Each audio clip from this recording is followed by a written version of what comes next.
ఒక్కసారి కొమ్మూరి గోల్డ్ కి కాల్ చేయండి. తాకట్లో ఉన్న మీ బంగారాన్ని విడిపించి మార్కెట్ ప్రైస్ కి వాళ్ళు కొనుక్కుని మిగతా డబ్బులు మీకు ఇచ్చేస్తారు. రైట్, బ్రేకింగ్ న్యూస్ చూస్తున్నాం మనం టీవీ స్క్రీన్ పై. నాన్ వెజ్ ప్రియులరా తస్మాత్ జాగ్రత్త. చికెన్, మటన్, పాయ, బోటి అంటూ లొట్టలేసుకొని తింటున్నారా? అయితే మీ జీవితానికి కాలం చెల్లినట్టే. మీరు తింటుంది నాన్ వెజ్ కాదు, కాలకూట విషం. సో తిన్నారంటే పాడెక్కాల్సిందే. నగరంలోని ఒక గోదాంలో ఏకంగా 14 టన్నుల కుళ్ళిన మాంసాన్ని పట్టుకున్నారు అధికారులు. సిటీలో వందలాది హోటళ్లు, రెస్టారెంట్లకు ఇక్కడి నుంచే మాంసం సప్లై అవుతుంది.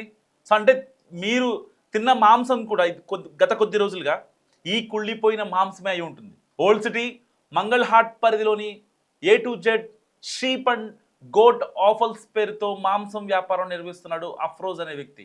ఒక గోదాంను అడ్డగా చేసుకొని పాడైపోయిన కుళ్ళిపోయిన మాంసాన్ని హోల్సేల్ పేరుతో అమ్ముతున్నాడు. సో ఈ గోదాంపై హెచ్ఫాస్ట్ అధికారులు ఇంకా GHMC అధికారులు సంయుక్తంగా కలిసి గోల్కొండ టాస్క్ ఫోర్స్ అధికారులు కూడా దీంట్లో సోదాలు జరిపారు. గోదాంలో ఏకంగా 1 టన్ను కాదు, 2 టన్నులు కాదు, ఏకంగా 14 టన్నుల కుళ్ళిపోయిన మాంసాన్ని గుర్తించారు. అంతా మేక మాంసం, గొర్రె మాంసమే. ఇందులో బోటి, కార్జం, పాయ, కాళ్ళు, తలకాయ, లివర్, మటన్, సో ఇలా అన్ని రకాల వెరైటీలు ఉన్నాయి.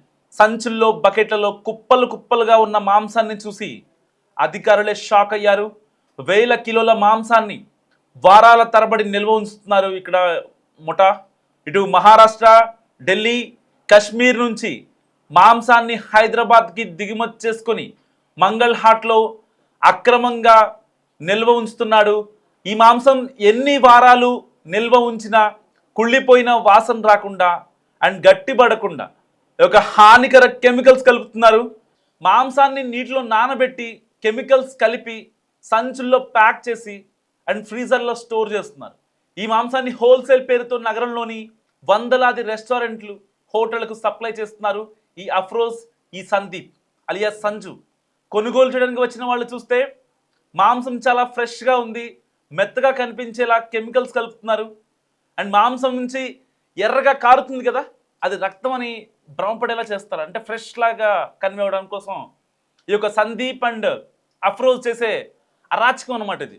కానీ అది రక్తం కాదు, హానికర రసాయనాలతో కూడా రక్తాన్ని తయారు చేసి ఈ చిన్న చితకా వ్యాపారులు కూడా వాటిని ఫ్రెష్ మాంసం అనుకొని వాటి మీద రీల్స్ చేయించి కస్టమర్లు వచ్చేలా చేస్తున్నారు. అండ్ అఫ్రోజ్ నిర్వహిస్తున్న గోదాం నుంచి సిటీలో ఏ షాపులకు అండ్ హోటల్స్కి, రెస్టారెంట్లకి మాంసం సరఫరా అవుతుందనే వివరాలు పోలీసులు సేకరిస్తున్నారు. వ్యాపారులు కూడా ఇది కుళ్ళిన మాంసం అని తెలిసే కొనుగోలు చేస్తున్నారా అనే యాంగిల్లో కూడా పోలీసులు ఆరా తీస్తున్న పరిస్థితి. సో ఫైనల్గా ప్రజల ప్రాణాలతో చెలగాటమాడుతున్న వ్యాపారులపై కఠిన చర్యలు తీసుకుంటున్నామంటున్నారు అధికారులు.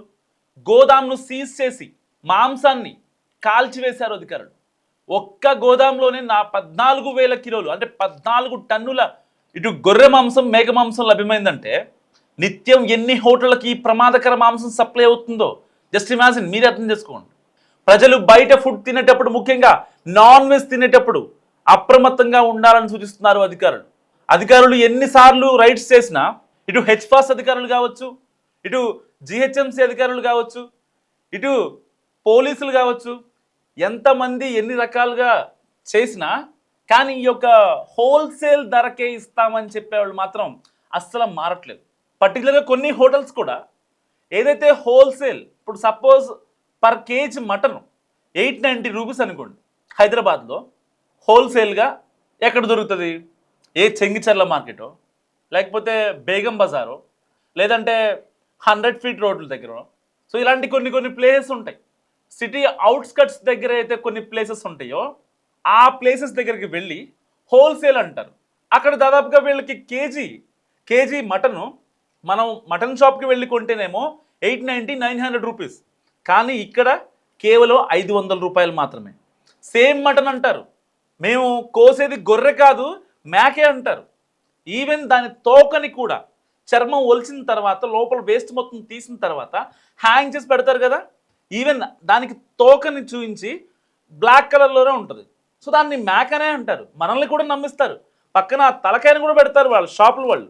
ఇది మేకే, 100% మేకే. కాదంటే చెప్పండి, మీకు 2 కేజీలు నేను మీకు మటన్ ఫ్రీగా ఇచ్చేస్తా అని కళ్ళబుల్లి కబుర్లు చెప్తారు. కానీ కట్ చేస్తే అదే మాంసాన్ని ఈ యొక్క హోటల్ కావచ్చు, రెస్టారెంట్స్ కావచ్చు మేనేజ్ చేస్తున్నాయి.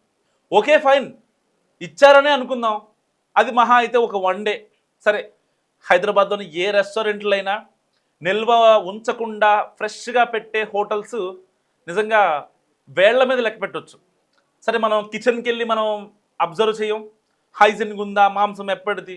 మనం ఆర్డర్ పెట్టే ప్రాన్స్ అయినా, ఫిష్ అయినా, మటన్ కర్రీ అయినా, నాటుకోడి కర్రీ అయినా, ఏదైనా సరే మనం లోపలికి వెళ్ళి మొత్తం అవన్నీ చెక్ చేయం కదా. వెళ్తాం, పలానా హోటల్కి వెళ్ళి తినేసి వచ్చేస్తాం. బాగుందనుకుంటే మళ్ళీ వెళ్తాం, బాగాలేదనుకుంటే ఆగిపోతాం. ఇక్కడ దాకే. కానీ లోపలికి వెళ్ళి చెక్ చేసేంత టైం మనకు ఉండదు, అంత ఎఫర్ట్ చేయం మనం. ఎందుకులే, మనకెందుకు, ఏదైనా కనిపిస్తే ఎస్కలేట్ చేద్దాం. సో ఇలాంటి భావన ఎవరిలో ఉండదు, ఏ కస్టమర్లో ఉండదు. కానీ వెళ్ళాల్సిన అవసరం మీకుంది, అడగాల్సిన అవసరం మీకుంది. సో ఎందుకంటే A to Z అయితే ఈ యొక్క హోల్సేల్ షాప్ నుంచి 14 టన్నుల కుళ్ళిపోయిన మాంసాన్ని, అది ఎన్ని నెలలు మాంసం కుళ్ళిపోయింది, వాడు అన్ని కెమికల్స్ వాడుతున్నాడు, వాడు అన్ని హానికర పదార్థాలు కలుపుతున్నాడు, మళ్ళీ డీప్ ఫ్రిడ్జ్లో ఉంచుతున్నాడు. ఇన్ని పెడుతున్నా, ఇంత చేస్తున్నా మాంసం కుళ్ళిపోయిందంటే అర్థం ఏంటి? దాదాపుగా ఒక నెల రోజులు అవుతుందని ఆ మటన్ కోసి. ఒక పక్షిని, ఒక మేకనో, ఒక గొర్రెనో నెల రోజులు కోసిన తర్వాత మనం అంతసేపు వెయిట్ చేసామంటే జస్ట్ ఇమాజిన్ అసలు ఎలాంటి స్టేట్లో ఉంటుందో, దాని మీద ఎన్ని కెమికల్స్ ఉంటాయి, ఎన్ని బ్యాక్టీరియల్ థింగ్స్ ఫామ్ అవుతాయి. అసలు ఒక ఇంట్లో నార్మల్గా మీరు ఫ్రిడ్జ్లో పెట్టండి, 1 కేజీ మటన్ 1 కేజీ చికెన్ని ఇంట్లో పెడితే జస్ట్ మీకు చిన్న చిన్న పురుగులు ఫామ్ అవుతాయి, మీరు డీప్ ఫ్రిడ్జ్లో పెట్టినా సరే. అలాంటి చికెన్ నెల రోజులుగా 14 టన్నుల మాంసాన్ని, అది బోటీ కావచ్చు, కార్జాలు కావచ్చు, లేకపోతే లివర్ కావచ్చు, తలకాయ కావచ్చు, చెప్పుకునే సోకాల్డ్ పాయ కావచ్చు, మటన్ మీట్ కావచ్చు. చాలామంది పేషెంట్స్, ఆర్థోపెడిక్ పేషెంట్స్, ఆ మటన్ యొక్క నూలిగా ఉంటుంది కదా, గుజ్జు, మధ్యలో గుజ్జు ఉంటుంది, దానికోసం పరితపిస్తారు. వై? బికాస్ అది చాలా శ్రేష్టమైంది. మన బాడీలో red blood cells, white blood సెల్స్ని ఇంప్రూవ్ చేయడంలో చాలా ఉపయోగపడుతుంది. ఈవెన్ మధ్యతరగతి కుటుంబంలో ప్రతి ఒక్కరికి ఆ మటన్లో వచ్చే నూలు కంటే చాలా ఇష్టం. దానికోసం సపరేట్ ఫ్యాన్ బేస్ ఉంటుంది, తెలంగాణలో ఇంకా ఎక్కువ ఉంటుంది. సో అలాంటిది ఈ కుళ్ళిన మాంసంలో ఎలా ఉంటుందో తెలుసా? డ్రైనేజ్లో అయితే ఒక బ్లాక్ అయిపోయిన డ్రైనేజ్లో మురికి ఎలా ఉంటుందో, ఆ యొక్క మటన్లో ఆ నూలుకి కూడా అలాగే ఉంటుంది, ఈక్వల్ టు దట్. సో అదనమాట సిచ్యువేషన్. సో ఇలాంటి సిచ్యువేషన్లో మీరు బయటకు వెళ్ళి మటన్ బొక్క తిందాము, నూలికి లాక్కుందాము అని అనుకున్నారనుకోండి, మీకు ఫస్ట్ గుర్తు రావాల్సింది మీ ఇంట్లో ఉన్న మోరి, ఆ మోరి దగ్గర ఉన్న drainage. Yes, obviously, exactly what I'm saying, that's what going on. Situation ఎలాగే ఉంది, 1 కాదు 2 కాదు, కొన్ని వేలాది హోటల్స్కి, హోటల్ యజమానుల్ని బక్రాలను చేసి హోల్సేల్కి ఇస్తున్నాం 400 రూపాయలకి కేజీ చికెన్.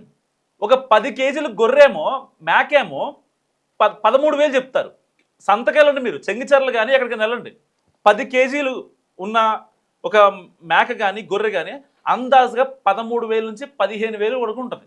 కానీ అదే 10 కేజీల మాంసాన్ని వీళ్ళు 6,000కే ఇచ్చేస్తారు. సగానికి సగం ఎలా ఇస్తారు? ఒక మేక కానీ ఒక గొర్రె కానీ తయారవ్వాలంటే కనీసం ఒక 1 year పడుతుంది కదా. కోళ్ళకి ఇంజక్షన్ చేసినట్టుగా మేకలకు కూడా ఇంజక్షన్లు చేసి వెంటనే లావ్ అయిపోయేలా చేయరు కదా. అది గడ్డి తినాలి, గడ్డి తింటే దానికి అరగాలి. సో కొన్ని దైనందిక చర్యలు ఉంటాయి, 1 by 1 స్టెప్ బై స్టెప్ జరిగే ప్రాసెస్ ఇది. అంతేగాని 10 కేజీలు మనం వెళ్ళి సంతలో కొంటే 12,000, ఇక్కడ వీళ్ళ దగ్గర 10 కేజీలు మటన్ కొంటేనేమో 6,000 రూపాయలు. అంటే ఎంత ఫ్రాడ్ జరుగుతుంది జస్ట్ ఇమాజిన్. మీరు బయటికి వెళ్తే తెచ్చుకునే చికెన్ కానీ, మటన్ కానీ, బోటీ కానీ, పాయ కానీ, లివర్ కానీ ఏదైనా అది సేఫా కాదా 1కి 2 సార్లు ఆలోచించుకోండి. ఈవెన్ మీరు తెచ్చుకునే దగ్గర లైవ్ ఉంటేనే తెచ్చుకోండి. ఇంట్లో పిల్లలు ఉంటారు, చాలామంది ఉంటారు, పెద్దవాళ్ళు, ముసలి వాళ్ళు. సో వాళ్ళు తినేది ఏది కలుషితం కాకూడదు. చిన్నపిల్లలు ఇలాంటి ఫుడ్ తిన్నారంటే నిజంగా వాళ్ళ డైజెషన్ సిస్టమ్ మొత్తం ఖరాబ్ అయిపోద్ది, చాలా స్పెక్యులేషన్స్ జరుగుతాయి వాళ్ళకి బాడీలో. సో ఇలాంటి కాన్సిక్వెన్స్లు మీరు బయట ఏదైనా ఫుడ్ తీసుకుంటున్నారంటే చాలా జాగ్రత్తగా ఉండండి, పర్టికులర్ నాన్ వెజ్ విషయంలో. సో మీరేమనుకుంటున్నారో ఈ 14 టన్నుల మాంసాన్ని, మేక మాంసం, గొర్రె మాంసం, బోటిని కుళ్ళిపోయిన దాన్ని పోలీసులు కాలబెట్టారు కదా. సో ఈ వీడియో గురించి మీరేమనుకుంటున్నారో మస్తుగా కామెంట్ చేసే ప్రయత్నం చేయండి.